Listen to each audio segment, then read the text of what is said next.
Hi, beautiful people. Thank you for tuning in. My name is Lucy, and today we are shooting part 2 about wonderful herbal teas. So, in previous video, we were discussing from number 1 to number 13, and in this video, we will discuss number 14 onward. So, make sure you stay here till the end. And if you missed my previous video, make sure you check it out. And I also did one from previous year with many different herbs as well. So I leave it in the description. It is must to see as well. So go ahead. Number 14. Red Clover is a wonderful female herb. This is actually the queen of female herb, if you ask me. It's wonderful for hormonal support and menopause support. It helps to manage hot flushes, mood swings, and night sweats. It supports skin health. It's rich in nutrition and a good source of vitamins. I really enjoy eating this fresh when it's flowering. It's wonderful for you. It's wonderful for bees, for the soil, and yes, for female health as well. If I was you, I would definitely introduce this to your garden. Number 15, we've got here some hawthorn leaves. There you have it. I've got it in a little jar, and I just love it. I love the berries. You can eat the leaves fresh in springtime, and yes, you can make a ketchup from the berries. Check my video in the description where I was making hawthorn ketchup. Hawthorn is wonderful for our heart protection. It nourishes the heart and support cardiovascular system, and it also protects the heart. And if you are going through some heartbreak, as we do from time to time, make sure you drink this one as well. So it should help you to get you through it. Number 16. So check this yellow beauty, and I bet this makes you smile during springtime after a really long winter. So what is it? It is Forsythia. Forsythia has been used in Chinese medicine for centuries. It supports immune function and treats respiratory conditions. It has antiviral, antibacterial, and anti-inflammatory properties. It helps body fight infections, especially during cold and flu season.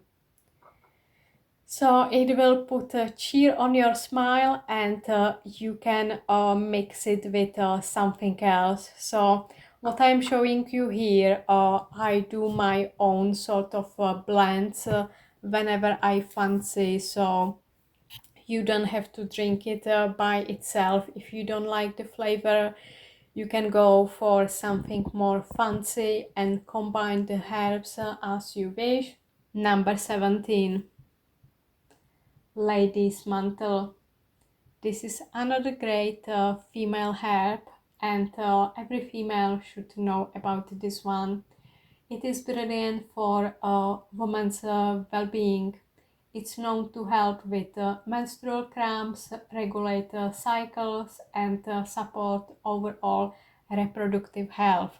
So check this out, and I usually grow it in my garden, so it's really easy to grow, and then you can enjoy this when you need it. And here we go. This is what I've got from Lady's Mantle. I usually dry more of the leaves, but basically I drank it already, and what I am left with are the flowers. You can make a tea from the flowers as well, but I usually go for the leaves. Number 18. Forget Me Not.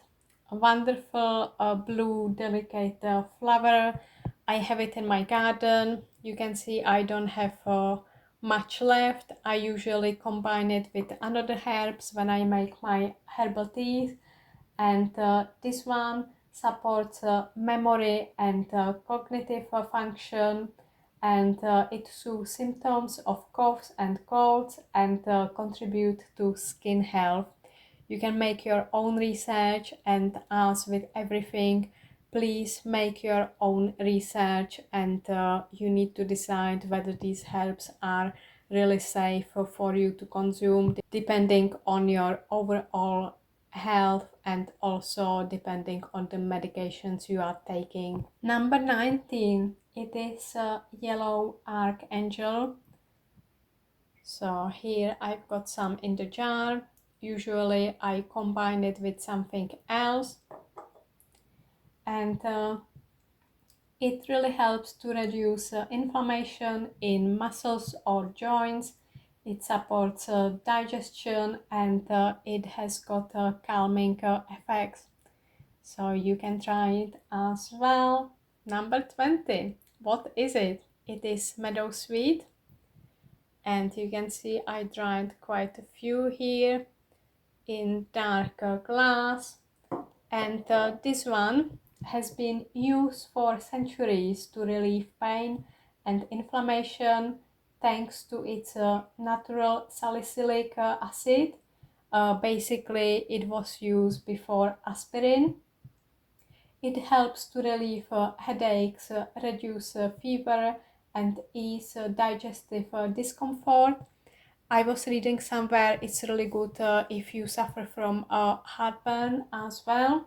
But if you are sensitive to aspirin or you have certain medical conditions, it's best to avoid meadowsweet whatsoever. So really make sure this one is good for you. You can have a little test and see whether you react and stuff like that. Number 21.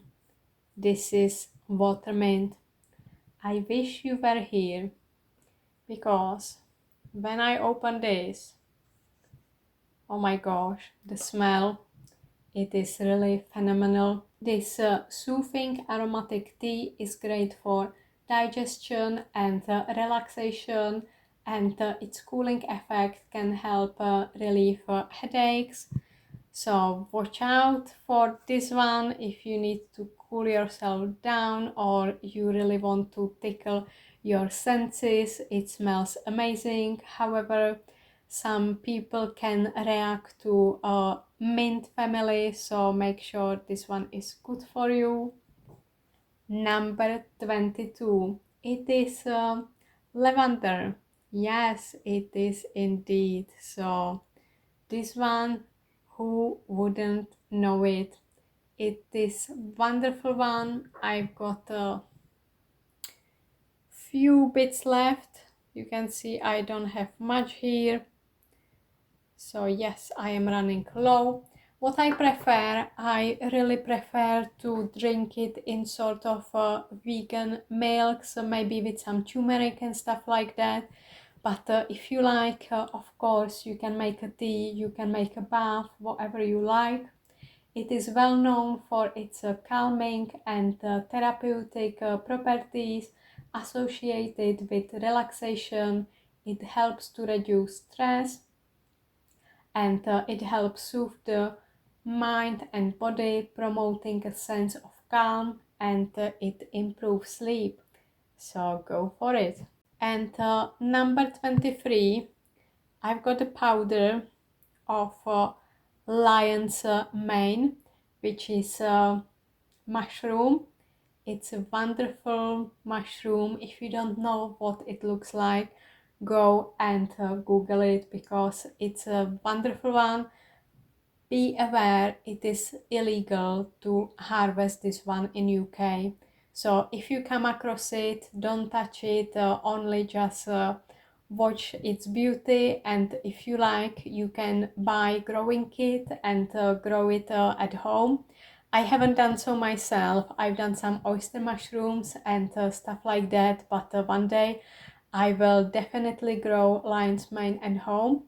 And I bought this powder online, and it is great to enhance cognitive function, including memory and focus. It helps to improve mental clarity, concentration, and memory retention. It helps improve mood and has immune boosting properties. So this is another mushroom on my list, and of course you can use it as seasoning in your cooking, in your soups and stuff like that. And every year I've got my own staples. They are not included here. Check the video below from previous year where I was diving into more depth with it. So what I usually use on the top of it is rose petals. It's wonderful, and I love it in bath as well. If you need the princess treatment, bit of tender loving care, Cleopatra style, really soak into the bath with rose petals, and let me know how you feel afterwards. Then I've got linden tea. It's really nice for colds, and it has really wonderful calming properties. I usually use elderflowers for colds and flus. I've got langworth as well for cold and flus. It's in my garden, and I also use rose hips, mullein, and pine needles. So this is it from my medicinal cabinet. Let me know in the comments below what are you using, what are you going to try, and I hope you find it useful. Stay amazing. Thank you so much for watching, and see you next time.